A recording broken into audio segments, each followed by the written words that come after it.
jërëjëf di gërëm di sant tey ñi ngi nekkoon ci benn ngoon buñ doon def lancement régional bu campagne de distribution de moustiquaires imprégnés comme ni ngeen ko xamee campagne bi démarré na bu yàgg ndax depuis ñu commencé phase préparatoire yi ba léegi am na solo phase buñ ci jàll rek am na solo réussir nañ ko tey nag dafa nekk phase ñaari phase yu mujj muy distribution bi ak utilisation moustiquaires yi moo ci mujj moom moo des ci li nga xam loolu la ñu war a def bi nga xam ni moom la ñu jeexal tëj ko bu yàggul mooy phase recensement bi nag rafet trop liggéey bi rafet ci région bi mais gën a rafet ci li nga xam ni moom mooy district sanitaire bu Kaffrine loolu moo waral tey ñu ñëw lancement régional bi ñu def ko ci poste de santé bu Diamaguène Tepe nekk ci district sanitaire bu Kaffrine donc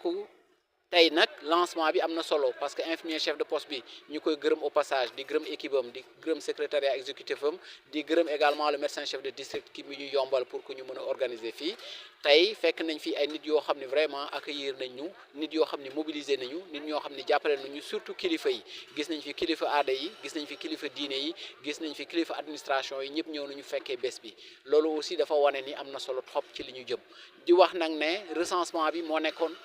phase bu am solo parce que recensement moo doon tax ñu xam dëgg-dëgg ñaata moustiquaire la ñu war a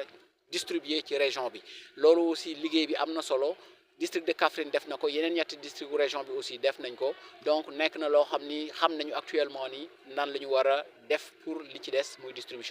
distribution bi nag mi ngi commencé le 23 muy vendredi bii di ñëw war a dem ba le 27 distribution bi dañuy ñaan képp koo xam ni bindoon nañ la na nga ñëw jël si sa moustiquaire parce que du rafet ñu bind la ba pare nga bàyyi fi moustiquaires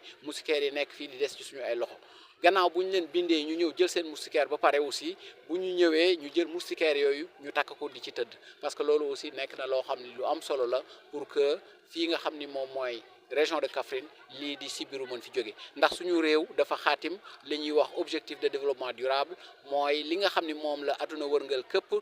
daje bokk ko di ko xeex li nga xam ni moom mooy feebar yi nga xam moo nekk ci askan bi te feebar yooyu bi ñu ci gën a ñor tey muy paludisme ñu war ko fi jëlee fii ak 2030 boo xoolee ci t-shirt ak Lacoste yu ñu bind yi sax dañ ci bind tëdd ci sànke jële fi sibiru kon nelaw ci sànke mooy tax sibiru mën fi jóg il faut que ñëpp jàppale ñu pour que ñu mën a nelaw ci sànke su ko defee sibiru mën fi jógee fii ak 2030. waaw loolu nekk na lu am solo ndax boo seetloo dañu ni